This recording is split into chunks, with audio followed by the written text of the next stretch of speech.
अस्सलाम वालेकुम। डायलॉग के साथ मैं हूं इकरा हारिस। 6 जजेस के खुद नोटिस केस की समाअत सुप्रीम कोर्ट में होने वाली आज की कार्रवाई से एक बात तो आया है कि सुप्रीम अदलिया के जजेस में भी इस बात पर इत्तेफाक है, मुदाखलत, दबाव और किरदार कुशी से जजेस को दबाया जाता रहा है और दबाव का ये अंसर अब भी बरकरार है। अगर इख्तलाफ है तो इस बात पर कि दबाव पर हाई कोर्ट समेत मातहत अदलिया के जजेस ने इख्तियारात होने के बावजूद असहुद एक्शन क्यों नहीं लिया। सुप्रीम कोर्ट ने हुकूमत को यह बावर करा दिया है कि इंटेलिजेंस इदारे कुछ करते हैं तो इसके जिम्मेदार वजीर आजम और काबीना है। यह भी जाहिर कर दिया है कि अदलिया खुद से किसी के अख्तियारात में मुदाखलत नहीं करेगी, लेकिन हुकूमत कानून साजी के जरिए इस मसले का मुस्तकिल हल निकाले। बसूरत अदलिया खुद अपने तहफ़्फ़ुज़ में हर कदम उठाएगी। 7 मई तक इस केस की समाअत मुलतवी करते हुए अदालत ने तमाम फरीकैन को एतराज़ात तहरीरी तौर पर जमा कराने की हिदायत भी की और यह भी बता दिया कि सबको सुनना मुमकिन नहीं। इस समाअत के बाद जहां हुकूमत की जिम्मेदारी बढ़ गई है और उन पर मौसर कानून साजी का प्रेशर है, तो वहीं उनको अपोजिशन से मुज़ाकरात के बजाय एहतजाज का रास्ता अख्तियार करने के हवाले से परेशानी का सामना है। मौलाना फजल रहमान 9 मई से मिलियन मार्च का आगाज करने जा रहे हैं, तो तहरीक इंसाफ ने मौलाना को अपने साथ मिलाने और मिलकर एहतजाज करने की कोशिशें तेज कर दी हैं।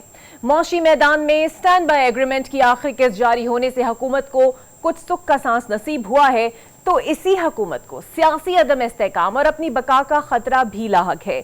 आज के डायलॉग में अदालती, मौशी और सियासी गुफ्तगू पर बात करने के लिए मेरे साथ मौजूद होंगे सीनियर सहाफ़ी और इन्वेस्टिगेटिव जर्नलिस्ट रऊफ कलास्ट्रा साहब, सीनियर सहाफ़ी और तज्ज़ियाकार नसरुल्लाह मलिक साहब और पाकिस्तान तहरीक इंसाफ से शौकत बसरा साहब भी मुझे ज्वाइन कर रहे हैं। तो मेरे साथ सबसे पहले मौजूद होंगे सीनियर सहाफ़ी और तज्ज़ियाकार रऊफ कलास्ट्रा साहब और उसके बाद हमें और गेस्ट भी ज्वाइन करेंगे। बहुत शुक्रिया कलास साहब आपके वक्त का।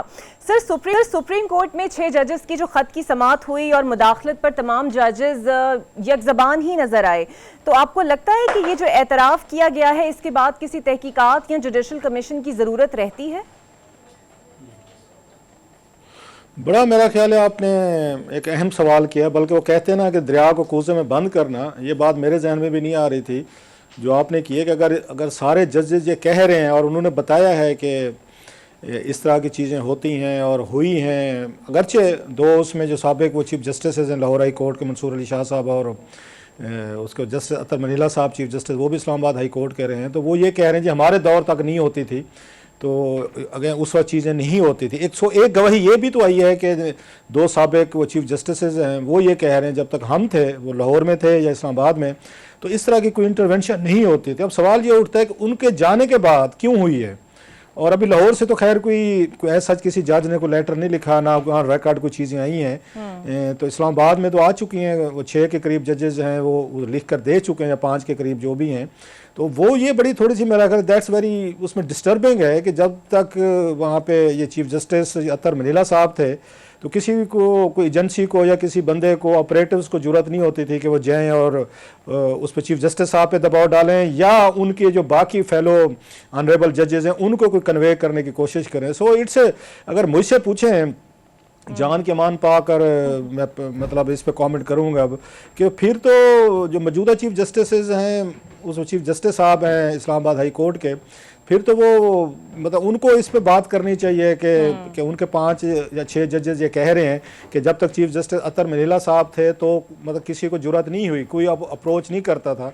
देन व्हाट वेंट रॉन्ग, फिर कैसे ये प्रैक्टिस शुरू हुई, फिर कैसे अप्रोच करना शुरू हुआ, फिर कैसे ये फैसलों पे इन्फ्लुएंस करना शुरू हुआ।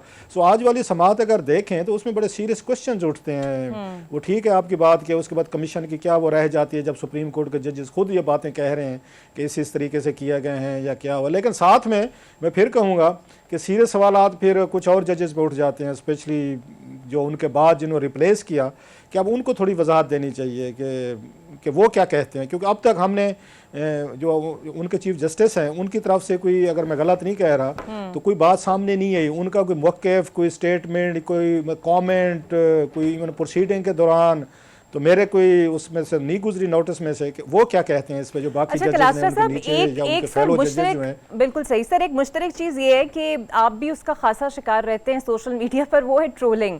तो जस्टिस अतर मनीला भी ये कहता है कि जो जज बोलता है या मज़ामत करता है उसकी ट्रोलिंग शुरू हो जाती है और फिर उनके खिलाफ रेफरेंस भेज दिया जाता है। काजी फायजीसा साहब के साथ भी ये, और आपको लगता है ये जो खुद प्रेशर का तरीका है, अदलिया खुद इसमें सहूलतकार नहीं बन रही अगर जजेस के खिलाफ एक्शन लिए थे जाते रहे तो? जो आपने बात है सोशल मीडिया वाली, जैसे आपने मेरा हवाला भी दिया, शुरू में तो साफ ज़ाहिर है हम भी अपसेट होते थे, नई नई बात थी।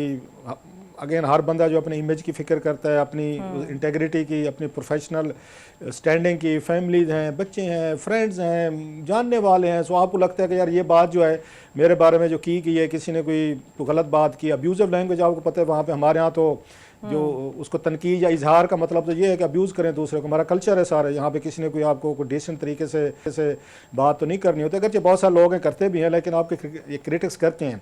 तो जर्नलिस्टों ने भी इसको भुगता है, उसका उन्होंने एक और काम किया सहाफ़ियों ने, मैं जजेस पे आता हूँ, उन्होंने साइड्स ले ली कि चलें ठीक है जी हम किसी पार्टी के साथ अटैच हो जाते हैं, उसी का ये सोशल मीडिया के साथ फिर बेनिफिट भी उठाते हैं, साथ में ट्रोलिंग भी फेस करेंगे, गालियाँ भी खा लेंगे, खैर है, साथ में कुछ हम अपनी कोई इनकम भी बढ़ा लेंगे यूट्यूब के ज़रिए या दीगर ये फोरम के ज़रिए। सो बहुत सारे हमारे जर्नलिस्ट जो थे माजरत के साथ वो पॉलिटिकल पार्टीज़ के वो सोशल मीडिया की बुलिंग का, थ्रेट्स का, हरासमेंट का शिकार हुआ ताकि हमें गाली ना पड़े, ये हमने देखा। उसके बाद सियासतदान तो साफ ज़ाहिर है वो तो उसमें तनकीद में रहते थे एक दूसरे पे, वो भी करते रहे, हिट करते रहे। मरियम नवाज साहिबा का अपना सेल था, इमरान खान साहब और उनकी पार्टी तो इसमें आपको पता PhD कर चुकी थी, तो उनका भी आपस में लड़ाई झगड़े चलते रहते थे, वो लोग भी हिट होते हैं और बड़े इंतहाई some time below the belt जो है वो एक दूसरे के कंपेन्स और ट्रेंड चलाए जाते हैं। तो जजेस का जो है ये ज़्यादा अगर आपने नोट किया हो तो ये शुरू हुआ है साकिब निसार के दौर में नहीं था, मुझे नहीं याद पड़ता, या उनसे पहले जो है इतना सोशल मीडिया जो है वो जजेस पे इतना बड़े अटैक नहीं आते थे। उनके बाद आने वाले हमने देखा कि उस ये जुडिशरी जो है ये खुद भी पोलराइज्ड हुई है, अगरचे इससे पहले भी थी। अगर आपको याद हो उनके इफ्तिखार चौधरी साहब तक ये जुडिशरी बड़ी यूनाइटेड रही है, कोई आपको ज़्यादा डिफरेंस बेंच में नज़र नहीं आता था, वो कमांड करते थे, सख्त उनकी ग्रिप थी। लेकिन उनके जाने के बाद हमने देखा कि जो जजेस ने रिप्लेस किया तो ऐसा ऐसा वो कमांड ऑफ यूनिटी थी या यूनिटी ऑफ कमांड जो थी वो डिस्टर्ब होना शुरू हुई, बेंचेस के अपने दरमियान में इख्तलाफात आना शुरू हुआ, एक दूसरे पे इल्ज़ामात, लेटरबाजी शुरू हो गई।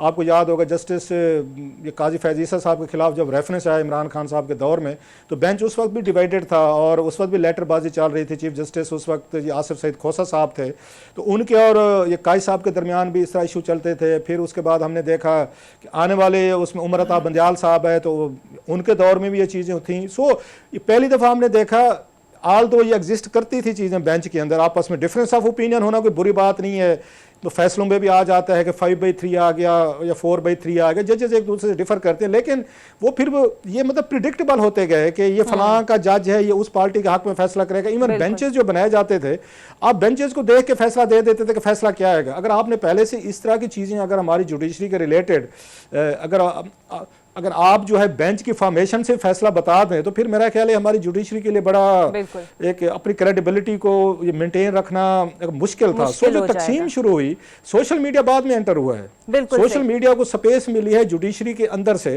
जब इन्होंने सहाफ़ियों के साथ अपने मेल जोल बढ़ाना शुरू किए, अपनी पसंद के जर्नलिस्टों से मुलाकातें शुरू की। बात ये ना कि जब अपने पे आ जाए तो तभी सवाल असल में उठता है ना, जब अपने पे बन जाए। मेरे साथ ही रहेगा क्लासर साहब, मुझे ज्वाइन कर चुके हैं सीनियर सहाफ़ी तज्ज़ियाकार नसरुल्लाह मलिक साहब भी और तहरीक इंसाफ के सीनियर रहनुमा शौकत बसरा साहब भी। नसरुल्लाह साहब मेरे साथ मौजूद है। सर, जस्टिस बाबर सत्तार के खिलाफ भी कई रोज से मुनज़्ज़म मुहिम चलाई जा रही है और बज़ाहिर लगता है कि कोई कानून नाफिज करने वाला इदारा सर इस पर एक्टिव नहीं है। जब काजी फैज़ ईसा के हवाले से ये हुआ तो उनकी ट्रोलिंग भी हुई, तो कई घंटे की प्रेस कॉन्फ्रेंसेस भी हमने देखी, कई सहाफियों को नोटिस भी भेजे गए, बास को गिरफ्तार तक किया गया। आपको लगता है ये दोहरा मयार रखा गया और अब तक है?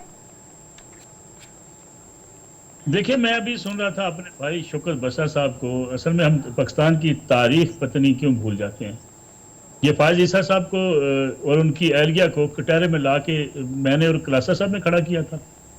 यही पाकिस्तान तहरीक इंसाफ थी, यही आरफ अलवी साहब जो सदर पाकिस्तान थे, यही इमरान खान साहब थे, चले जिसने भी कहा था, लेकिन मोरे कौन थे? यही फैज़ ईसा साहब की एहलिया को अदालतों में घसीटने वाले थे। उससे पहले चले जाएं आप, देखो उससे आगे आएँ तो आपको लगता है कि जिस दिन जो है ये फैसला आया था कि जो स्पीकर की रूलिंग है उसको मुस्तरद करके अदम एतमाद पर वोटिंग करवाने का फैसला हुआ था, तो ये जो उस वक्त एक बौछार की गई थी गालियों की कि रात 12 बजे अदालतें खोल दी जाती हैं और जिस तरीके से बुरा भला कहा गया था, ये शायद तारीख ऐसा नहीं है या इस तारीख से निकाल दिया जाए। फिर एक जज इस्लामाबाद की जिस तरीके से उसको ललकारा गया, और ज़ेबा जज साहबा, ये पाकिस्तान की सियासी तारीख में ये भी हमने देखा है।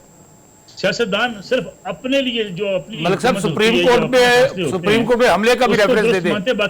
मलिक साहब, सुप्रीम कोर्ट पे जो हमला हुआ था, जजों ने बाथरूम में जाने बजाने, उसका अगर रेफरेंस दे देते वो उससे ज्यादा कल तो पाकिस्तान की तारीख में नहीं हुआ। मैं आपको सारी तारीख याद रखूं। चलिए शुक्र है, मैंने कहा शायद वो भूल जाए आप। गुजारिश किया है कि मुस्लिम लीग नवाज सुप्रीम कोर्ट पे हमला किया, तारक अजीज साहब, उस वक्त के मियां मुनीर रुकने कौमी असम्बली, अख्तर रसूल साहब, ये डिस्क्वालीफाई हुए। सियासत खत्म कर दी गई इसलिए कि सुप्रीम कोर्ट ने एक फैसला कर दिया था। आप मुझे बताइए, फवाद चौधरी साहब ने, आजम स्वाति साहब ने, फैसल जनाब जवेद साहब ने, किसने क्या कुछ नहीं कहा। इलेक्शन कमीशन को गालियां, सुप्रीम कोर्ट को गालियां, जजेस को गालियां, और जिस तरीके से बुरे तरीके से टारगेट जजेस को किया गया, ये क्या तारीख का ऐसा नहीं है? और क्या ये भी तारीख का ऐसा नहीं है कि जब पनामा पेपर्स का मामला आया और उस वक्त इमरान खान साहब किस कंधे पे सवार थे और किस तरीके से उस वक्त की लीडरशिप को अदलिया के जरिए निकलवाने के लिए जो है वो अपनी कोशिशें कर रहे थे। फिर जब मॉनिटरिंग जज आया, अहमद खान साहब से पूछ लें, वो भी कहते हैं कि जी वो मॉनिटरिंग बिल्कुल ठीक वाला का मामला दुरुस्त नहीं, तजावज किया, लेकिन फैसला था नवाज शरीफ। उस वक्त पीटीआई बेनिफिशरी थी, उस वक्त अदालतें भी ठीक थी। अगर आज पीटीआई के खिलाफ कोई कार्रवाई हो रही है, अगर आज पीटीआई कई मजलूम है, तो उसे लगता है कि नहीं वो तो ठीक था, हमारे वाला मामला गलत है। तो मैं समझता हूँ बिल्कुल सही। मैं आपकी जानिब आऊंगी। एक फिक्रा कहना वो आज और की हो सकती है। अच्छा देखिए, एक फिक्र है, नसरुल्लाह मलिक साहब और क्लासर साहब दोनों बहुत ही काबिल एहतराम और सीनियर साफी हैं। मैंने स्टार्ट में एक बात कही थी, हम सब लोगों को अपना अपना हाउस एंड ऑर्डर करने की जरूरत है। आज बदकिस्मती ये है कि आज आप टीवी चैनल खोल लें, कोई अखबार उठा लें, मैं चले सहाफत में बात करता हूँ। सहाफत तो मैं फिर कह रहा हूँ कि सियासतदान तो सबसे साफ टारगेट है ना। सहाफी भी, हर सहाफी की अपनी जमात है, हर सहाफी की अपना सबसे ज्यादा टारगेट हो रहा है। नहीं, मेरी बात सुनिए। मलिक साहब मैं बात कर लूं, मलिक साहब मेरी बात मुकम्मल होने दीजिएगा। मलिक साहब आप मेरे भाई भी हैं, मुझे सिर्फ एक फिक्र कहना है।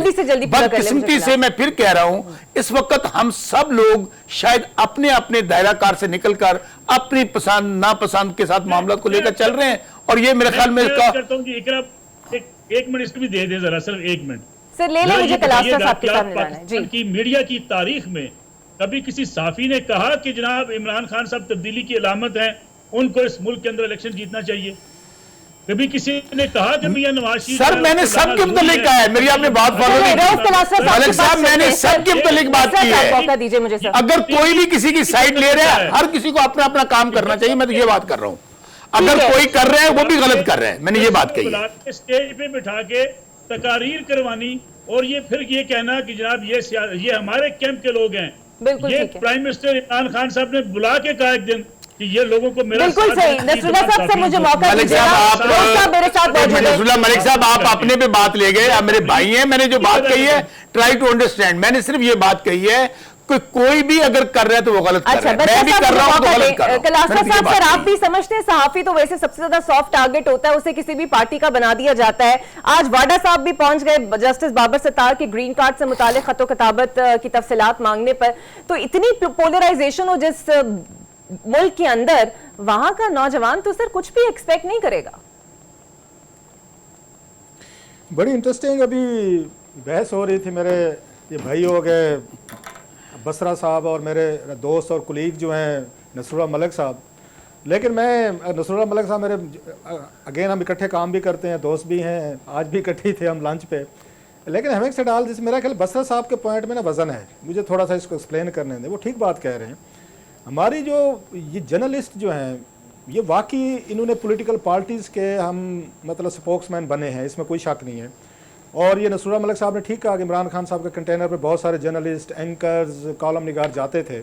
मैं कहता हूँ कि पॉलिटिकल पार्टीज़ कोशिश करेंगी कि वो इन जर्नलिस्टों को ब्राइब करें, इनको कंप्रोमाइज़ करें, इनको ओहदे दें, इनको अपने साथ मिलाएं, वो कोशिश करेंगी। ये दुनिया भर की हुकूमतें करती हैं, हमारे यहाँ नहीं होता, बाहर भी होता है। लेकिन ये सहाफ़ी पे है, एंकर पे है, जर्नलिस्ट भी है कि उसने ब्राइब भी नहीं होना, उसने कंप्रोमाइज़ भी नहीं होना, उसने कंटेनर पे भी नहीं चलना, उसने कोई बैठ के कोई इन पॉलिटिशियन के एडवाइज़र भी नहीं लगना, उसने उनको बैठ के मशवरे भी नहीं देने, उनके साथ बैठ के उसने कोई प्लानिंग भी नहीं करनी कि आपने कैसे करना है। और बदकिस्मती से ये सारी पॉलिटिकल पार्टीज़ करती हैं।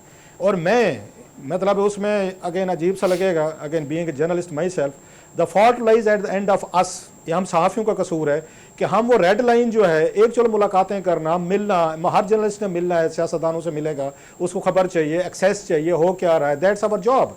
लेकिन जो एक डेलिकेट लाइन है, एक मतलब लॉयल्टीज में एक उसका वर्कर बन जाना, उसका फिर यूट्यूब पे बैठना, फिर उसको या इवन टीवी चैनल पे कोई मेरे जैसे लोग अगर ये करते हैं कि उनका नैरेटिव बाई करके उसको सेल करना और ये कहना कि अगर फलां लीडर ना रहा तो ये मुल्क नहीं रहेगा, फलां जो लीडरशिप तो है वो इस मुल्क को तरक्की दिलवा सकते हैं, हमारे सहाफ़ियों ने किया है। अच्छा, मोस्टली कौन से हुए हैं, ये भी थोड़ी सी डिफरेंशिएट करने की ज़रूरत है।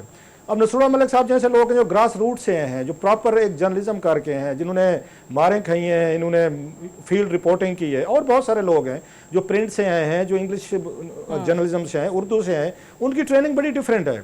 एक नई क्लास है ये जहाँ पे जो जिनको पैराशूटर के हैं, जो अच्छे एंकर, मैं ये नहीं कह रहा, अच्छे लोग भी थे, एंकर्स भी थे, उनकी ट्रेनिंग नहीं थी। हमारी ट्रेनिंग बड़ी सख्त थी कि हमें पता था जब हमने प्रिंट में काम किया कि जर्नलिज्म का काम क्या होता है। आपने इनको पॉलिटिशियन को, हुकूमतों को अकाउंटेबल करना है, उनके शहर में नहीं आना, आपने उनकी मोहब्बत में गिरफ्तार नहीं होना, आपने सियासतदानों को आपने अपना दिल नहीं देना, आपने उनके एजेंडे को अडॉप्ट करके आपने प्रमोट नहीं करना। अगर आप ये काम कर रहे हैं तो फिर आप जर्नलिस्ट नहीं है, then you are another political worker, आप फिर सहाफ़ी नहीं रहे। सो बसरा साहब जो बात कह रहे हैं, मैं इत्तफाक करता हूँ कि हमारा कसूर है, हमारे सहाफ़ियों को अडॉप्ट नहीं करना चाहिए था। उनके अपने जो भी इशू थे, किसी की पर्सनैलिटी से मुतासर होगा, किसी के विजन से मुतासर होगा, किसी के इकनॉमिक एजेंडे से मुतासर होगा, किसी के ग्रेंजर से हो गए, तो वीकनेस हमारी थी। ये मुझे इसमें क्लासरा साहब एक और ऐड कर दीजिएगा, क्लासरा साहब एक और ऐड कर दीजिएगा, हम आपसे क्लासरा साहब एक बात और ऐड, अभी ये जो तमगा ग्रुप के सहाफियों को तमगे मिले हैं, आप मुझे बताइए कि उनकी क्वालिफिकेशन, आप तो बहुत सीनियर सहाफी हैं, उनकी क्या क्वालिफिकेशन थी? क्या वो किसी मेरिट को टच करते थे कि उन्हें तमगे दिए जाते? किस बुनियाद पे दिए गए? मैं सिर्फ, आप जो बात कर रहे हैं, हम में भी गलतियां हैं, हम सब लोगों को, मैंने स्टार्ट में ये बात कह दी थी, हम सबको अदलिया को अपना हाउस इन ऑर्डर करने की जरूरत है, स्टैब्लिशमेंट को अपना हाउस इन ऑर्डर करने की जरूरत है। एक पूरा एक ज़ाब्ता हयात कॉन्स्टिट्यूशन के अंदर दिया हुआ है। बदकिस्मती से हम लोग सब लोग अपनी अपनी लाइन से बाहर निकल के खेल रहे हैं, और उसका नतीजा क्या, 76 साल में उन्हीं दायरों में हम लोग घूम रहे हैं। बिल्कुल ठीक है। कलासरा साहब, मैंने तो पहले कहा कि आपको दो किस्म के सहाफ़ी देखने पड़ेंगे यहाँ पे। मतलब एक नसरुल्लाह मलिक साहब जैसे लोग हैं, और भी मैं नाम ले सकता हूँ बहुत सारे, कि जो एक प्रॉपर ग्रूम हो के आए हैं फील्ड रिपोर्टिंग, जो किसी से मुतासर नहीं होते, वो सुना देते होते हैं। मलिक साहब को सुने किसी वक्त, ये सबको सुना देते हो। मैं खुद विटनेस हूं बहुत सारी चीजों का, ये डैम केयर वाला होता है। लेकिन क्लासरा साहब, मैं भी मलिक साहब ने नाराज हूं, लेकिन ऐसे भी क्लासरा साहब, मैं मलिक साहब ने नाराज हूं, मलिक साहब को सी सिखने आ, मलिक साहब ही रेड लाइन क्रॉस कर देने, मेरी नाराजगी मलिक साहब ना। अच्छा, बहरहाल वो आपका व्यू है अपना, नहीं मेरा ये ख्याल है सर। जी सर, क्लासरा साहब बात किया है, मुझसे इत्तेफाक करता हूं मैं। देखिए मसला क्या है, मैं कहना क्या चाहता हूं, मैं कहता हूं मीडिया में जो बैठे हुए लोग हैं, अगर कोई एक्सपर्ट्स जाना चाहता है पीटीआई के साथ, चला जाए, वो मीडिया छोड़े, पीटीआई ज्वाइन कर ले। अगर कोई मुस्लिम लीग नवाज में जाना चाहता है, वो चला जाए, बिल्कुल खुलकर सियासत करे। बिल्कुल, इरफान सिद्दीकी साहब सेनेटर हैं मुस्लिम लीग नवाज के, वो जरूर जाएं। एक साफे को सियासत करने का हक। मलिक साहब एक मिनट ठहरे, आपकी बात काट रहा हूं। मलिक साहब, आई एम सॉरी, आपकी बात काट रहा हूं। अगर वो उन्होंने मीडिया छोड़ के उनको ज्वाइन कर लिया, तो वो फिर उन पार्टीज के किसी काम के नहीं रहेंगे। उनके काम के उसी वक्त हैं, मीडिया में भी बैठे, शोज भी करें और उनका नैरेटिव अडॉप्ट करें, फिर उनके काम के। सारी ये ना कहें कि उनको ज्वाइन, फिर वो उनको नहीं, इनको चाय पिलाने वाले वो। क्लासरा साहब, बुनियादी मसला क्या है? मसला ये है कि एक जर्नलिस्ट जो है वो अपनी राय रख सकता है। मैं कोई बात नहीं, कोई अगर इमरान खान साहब को बेहतर समझता है, उसकी अपनी ओपिनियन हो सकती है, उसको रखनी चाहिए। कोई नवाज शरीफ को बेहतर समझता है, उसकी अपनी राय होनी चाहिए। सवाल ये, मेरा तो सवाल ये है कि अगर कोई साफी ये कहे कि मियां नवाज शरीफ को गिरफ्तार किया गया तो इस मुल्क में इनकलाब आ जाएगा, रेड लाइन अबूर हो जाएगी, तबाही आ जाएगी, और मियां नवाज शरीफ को हर हाल में वज़ीर आज़म होना चाहिए, ये साफत नहीं है। और ये भी साफत नहीं है कि इमरान खान साहब लाज़िम मलजूम हो चुके हैं, अगर उनको हाथ लगाया गया तो इस मुल्क की ईंट से ईंट बच जाएगी, ये भी साफ है। अच्छा नसरुल्लाह साहब, सर मुझे एक चीज बताइएगा, आप मैंने इकरा से पहले फिर एक फिक्रा कहना है, आप तीन सहाफी हैं, मैंने फिक्रा करके सारा टाइम नसरा साहब ले जाते हैं। मैं फिर अर्ज करूं, देखिए हम सियासतदान है ना, हम अवाम में जाते हैं, हमारा पूरा एहतसाब होता है। अब अगर आपके इदारे के अंदर भी अकाउंटेबिलिटी का एक मामला हो, जिस तरह अभी जजेस के हवाले से बात कर रहे हैं, तो जो आपके अंदर सहाफी ऐसे हैं उनको निकालें अपनी सफों से, हमें जरूरत ही ना पड़े।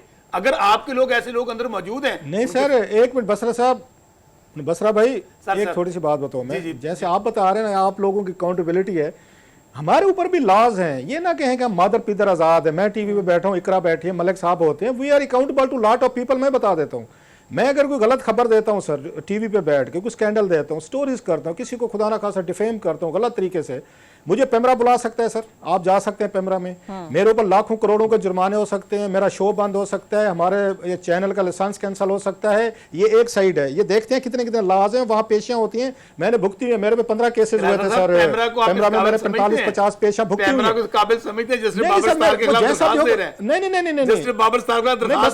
एक मिनट सर, मैं सर बस अभी एक और बात करूं, मुझे वो अगर बुलाता है पेमरा, मैंने वहां पे ये 50 पेशियां भुगती है, मैं मुल्क के कवानीन का एहतराम करता हूं जैसा भी हो, मैं गया हूं वहां पे पेशियां भुगती हैं, केसेस भुगते हैं, मैं अपनी चला जाती मिसाल दे देता हूं।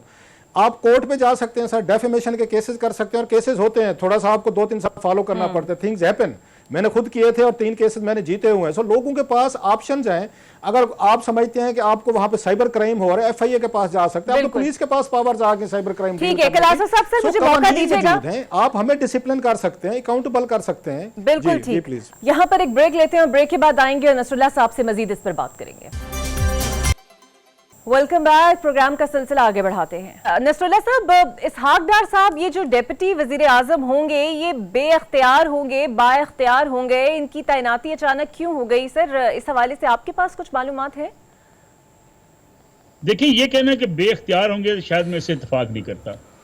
वो इख्तियार लेने के लिए तो डिप्टी वजीर आजम बने हैं और वो ये समझते हैं कि हुकूमत के अंदर उनका जो किरदार है वो जरा मौसर होना चाहिए, इसलिए वो डिप्टी वज़ीर आज़म के ख्वाहिशमंद भी थे और उन्होंने मियां साहबान को इस बात पे एग्री भी किया कि मुझे डिप्टी वज़ीर आज़म बनाया जाए। सर लेकिन जो पहले डिप्टी वज़ीर आज़म रहे हैं वो तो इतने इख्तियार वाले नहीं थे, परवेज इलाही साहब भी रहे हैं एक जमाने में, वो उनके पास भी कोई इतना खास इख्तियार तो नहीं था।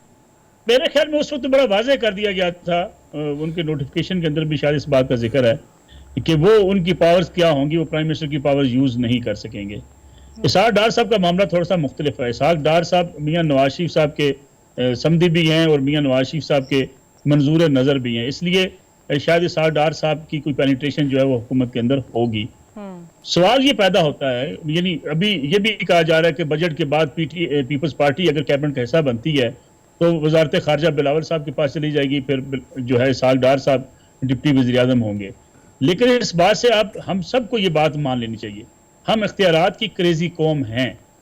ये आज की मुस्लिम लीग नवाज या पीपल्स पार्टी का मसला नहीं है, ये पीटीआई का मसला भी है, ये साफियों का मसला भी है, ये पुलिस का मसला भी है, ये आपकी इस्टेब्लिशमेंट का मसला भी है, ये आपकी अदलिया का मसला भी है। हर फर्द ये चाहता है कि उसके पास ज़्यादा से ज़्यादा इख्तियारात हों, वो हुकूमत का हिस्सा बने, वो इख्तियारात का इस्तेमाल भी भरपूर तरीके से करे, और ये बदकिस्मती है हमारे पूरे इस पोलिटिकल सिस्टम के लिए और हुकूमती निज़ाम के लिए। इससे कोई मुबर्रा नहीं। अगर आप कहें कि मुस्लिम लीग नवाज मुबर्रा है, वहां बैठे हुए जो लोग एमपी जीत के आते हैं सारे उम्मीदवार हैं वजीर बनने के पंजाब के अंदर। इसी तरीके से केपीके के अंदर भी सारे वजीर के उम्मीदवार हैं कि सब के सब वजीर बन जाए। बलूचिस्तान में भी ऐसा ही है, सिंध के अंदर भी ऐसा ही है। हमारे यहाँ सियासत जो है वो अवाम की खिदमत या इस नीयत से नहीं की जाती कि वो सोसाइटी के अंदर अपना कोई किरदार अदा करना चाहते हैं। हम या इख्तियारात इस्तेमाल करना चाहते हैं, या शोहरत चाहते हैं, या वाह वाह और बल्ले बल्ले करवाने की आदी कौम है। इसलिए ये चीजें आपको नजर आती रहेंगी। कभी आपको लगेगा कि परवेज इलाही साहब डिप्टी वज़ीर आज़म बन गए, कभी एक जमाने में नुसरत भुट्टो साहब बन गई थी, जुल्फ़िकार अली भुट्टो साहब खुद डिप्टी वज़ीर आज़म थे, अब आज इसहाक डार साहब हैं। आने वाले वक्तों में किसी और जमात की हुकूमत आएगी तो वहां भी आपको ऐसा ही नजर आएगा कि इसलिए ये बड़ी कोई ऐसी चंबे वाली बात नहीं है। या तो हमारा सियासी निज़ाम इतना मजबूत हो चुका होता कि लोग ये समझते हैं कि ठीक है एक बड़ी जिम्मेदारी है, रिस्पॉन्सिबिलिटी है मेरे ऊपर, इसकी मैंने अदायगी करनी है। ऐसा माहौल तो अभी पॉलिटिकल जमातों में कम से कम इतना मजबूत नहीं है। बिल्कुल। अच्छा बसरा साहब, कल मौलाना फजलुर रहमान ने भी आप ही की बातों को दोहराया है, पता नहीं क्या गुड़ती आपने उन्हें दी है, तो क्या मुस्तकबिल में दोनों जमातें एक साथ चलेंगी हुकूमत के खिलाफ? साहब क्या सवाल का जवाब देने से पहले मैं सिर्फ एक फिक्रा, क्लास साहब ने बड़ी अच्छी बात कही कि यहाँ पर इदारे मौजूद हैं, पैमरा है, अदलिया है, पुलिस है। बदकिस्मती से यही तो हम जो बात रोना रो रहे हैं कि यहाँ पर रूल ऑफ लॉ नहीं है। यहाँ पर इदारे जो हैं वो नाम के तो हैं, लेकिन इदारों ने जो इख्तियार इस्तेमाल करना चाहिए, जो वहाँ पे उनको रूल ऑफ लॉ होना चाहिए, वहाँ पे भी जो ताकतवर है, जो पैसे वाला है, जो बड़े ओहदे वाला है, उसके लिए कोई कानून नहीं। यही पाकिस्तान का सबसे बड़ा डायलेमा ये है कि पाकिस्तान में आज रूल ऑफ लॉ नहीं है। अगर ये रूल ऑफ लॉ हो, इंडिया आपके साथ है, मैं कहता क्या वहाँ गुर्बत नहीं है, क्या बेरोजगारी नहीं है? वहाँ पे आज पाकिस्तान के और इंडिया को कंपैरिजन कर लें, आपको बात सामने नजर आ जाएगी।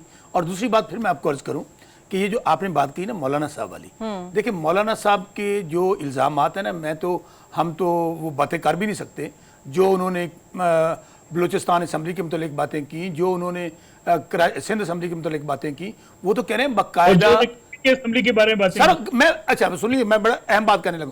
उन्होंने जो खरीदो फरोख्त की, जो बोलियां लगी और इदारों के ऊपर इल्जाम लगाए अरबों रुपए के।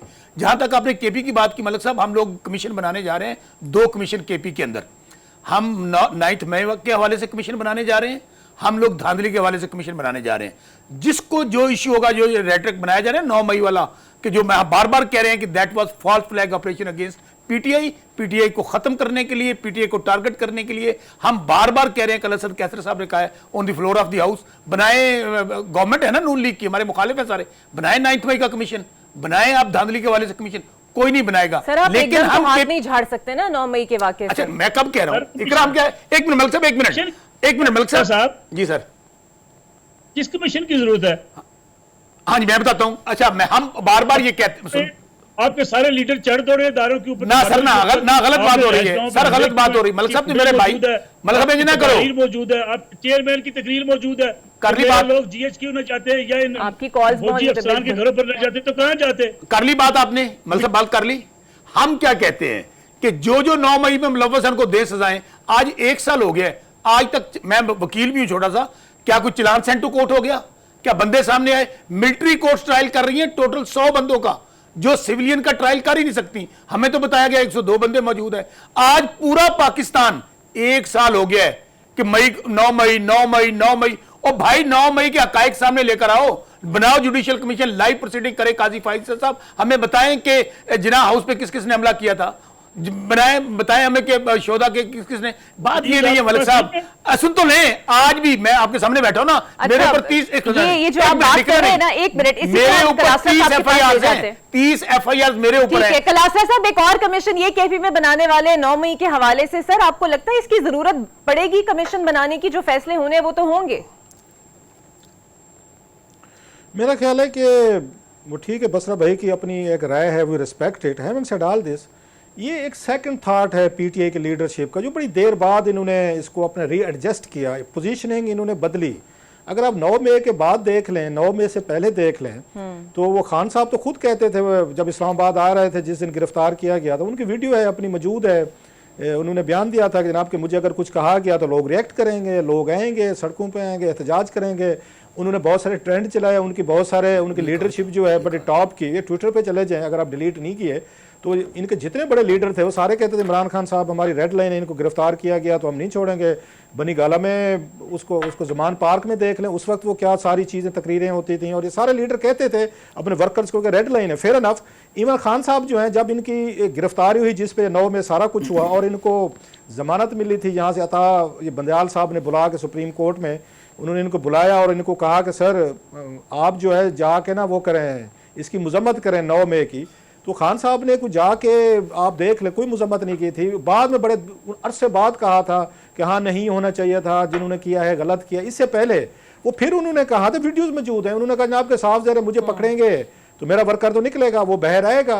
ये खान साहब की सारी चीज़ें रिकॉर्ड पे हुई हैं और उस वक्त इन्होंने कभी नहीं कहा, इन्हें शायद एहसास नहीं, जो बात उस वक्त चीफ जस्टिस साहब ने इमरान खान साहब को समझाने की कोशिश की थी, he could read the future. उन्हें ये समझ आ रही थी कि जो कुछ वाकयात हुए हैं ये कल को खान साहब इनकी पार्टी के लिए मसला पैदा करेंगे। उन्होंने बड़ा इनको समझदाराना फैसला उन्होंने मशवरा दिया था, खान साहब बाहर जाएं, जमानत होगी, प्रोटोकॉल के साथ आपको लाहौर जो छोड़कर आएगा आईजी इस्लामाबाद, एक गाड़ियों के साथ काफिले के साथ आप जाएं और इसकी मजम्मत करें। खान साहब ने नहीं की थी, बल्कि उसी शाम अगर आपको याद हो इंटरेस्टिंगली, जब खान साहब वहाँ पे ये पहुंचे थे उसमें ये जमान पार्क, तो उनकी बहनों ने उनको बताया था, अगेन वीडियो अवेलेबल है, उन्होंने कहा जनाब के बुशरा साहब को पकड़ने के लिए नायब के वो आए थे, लोग आए थे पकड़ने के लिए। तो खान साहब ने उस वक्त भी सख्त जबान इस्तेमाल की थी और उसी शाम जहाँ से लड़ाई बढ़ी थी उन्होंने सोशल मीडिया पे तकरीर की थी, जिसमें उन्होंने DGISPR चेयरमैन नायब और बहुत सारे लोग जो थे उन पे उन्होंने खासे सख्त उन्होंने कमेंट्स किए थे। सो ये पोजीशनिंग बड़ी बात में PTI ने चेंज की है, जब उन्हें एहसास हुआ कि भाई साहब ये तो हमें ओनरशिप देनी नहीं चाहिए थी, हमें इसका नुकसान हो रहा है और एस्टेब्लिशमेंट को फायदा हो रहा है। एस्टेब्लिशमेंट को भी एक मौका मिल गया और 9 मई का नुकसान सिर्फ PTI को नहीं हुआ। अगर मुझसे पूछें 9 मई का नुकसान इस मुल्क के हर उस तबके को हुआ है जो वाच डॉग का रोल अदा करता था। सबसे ज्यादा तो हमारे मीडिया पे मलिक साहब हैं, हमारा चैनल चलाते हैं नियो टीवी ने, पता है इन पे दबाव आया, मालकान पे दबाव आया, एस्टेब्लिशमेंट ने बुला के पूरे मीडिया की ऐसी तैसी करके रख दी कि आज के बाद आपने ये बात, जो हमें आजादी मिली हुई थी, स्पेस थी हमारे पास, वो अदलिया से भी छीनी गई, जिसका वो जजेस जिक्र कर रहे हैं, 5 जजेस ने वो लेटर लिखा है, वो हमसे भी छीनी गई मीडिया की, जो प्रोटेक्ट कर सकते थे इसको। पीटीआई के साथ जो ज्यादतियां हो रही थी, जुल्म हो रहे थे, घरों पे छापे पड़ रहे थे, मौका दीजिएगा साहब। ऐसे एक मेरी गुजारिश है, जल्दी से क्या कहते हैं, हमारा मेरे ये नसरुल्लाह साहब के मौकफ पास गलत है अगर हम कह रहे हैं कि चीफ जस्टिस काजी फाइजा की सरबराही में फुल कोर्ट बना दें, लाइव उसकी ट्रांसमिशन दिखाएं और बताएं कि हमें तो ये बताया गया है कि 120 लोग आपके, क्या पूरा पाकिस्तान मुलव्वस था इसमें? क्या मैं सनम जावेद और आलिया हमजा उसी दिन 4:50 पे जिना उसके सामने है, 4:52 पे रायवेंड रोड पे है और 4:55 पे उसी मिनट बिल्कुल सही, वो भी वाली पहुंच जाती है। गलत चीजें हैं, यही तो हम कह रहे हैं, यही तो सर हम कह रहे हैं कि एक बंदा, सर 10,000 बंदा, 10,000 कारकुनान के खिलाफ FIR दे दी गई और 9 मई को बहाना बनाया गया प्रेस कॉन्फ्रेंस जिसने कर दी। नहीं, बहाना बनाया गया, आप ही के रहनुमा से जो जिसने प्रेस कॉन्फ्रेंस कर दी उसका 9 मई खत्म हो गया। बिल्कुल ठीक है, नसरुल्लाह साहब के पास आते हैं। सर, ये जो मज़ाहमत, मुफाहमत, गुड कॉप और बैड कॉप इस वक्त पीटीआई खेल रही है, अंदर से बानिए पीटीआई कहते हैं कि जी मज़ाहमत ही होनी है, बाहर आके कुछ रहनुमा कहते हैं जी मुफाहमत और एस्टैब्लिशमेंट से मुज़ाकरात चाहते हैं। सर, इस पॉलिसी का कोई रिजल्ट देख रहे हैं आप? मेरा नहीं ख्याल कोई इनसे के साथ मुज़ाकरात करना चाहता है। मसला ये है कि देखिए, जो खुलासा साहब ने बात की वो बड़ी बुनियादी बात की। ये रियासत को और सियासत को उस स्टेज पे ले गए जहां इंसान की जो हकूक होते हैं वो सल्ब हो जाते हैं। मीडिया के हकूक खत्म हो गए, सियासी कारकुनों के हकूक खत्म हो गए, प्रोटेस्ट के हक जो है वो छीन लिया गया। बिल्कुल दुरुस्त कह रहे हैं। क्यों सरेंडर किया मीडिया ने एस्टेब्लिशमेंट के सामने? क्यों सरेंडर किया मलिक साहब? सर, मेरी गुजारिश सुनिए, जिस सियासत का आगाज इमरान खान ने किया उसका नतीजा यही निकलना था। आपको याद होगा 2014 का धरना, खान साहब के कुछ 7 से 8 कारकुनान गिरफ्तार हुए। खान साहब ने थाने में जाके थानेदार को सबको बेइज्जत करके अपने कारकुनों को वहां से रिहा करवाया। क्या ये आइन और कानून की हुक्मरानी थी?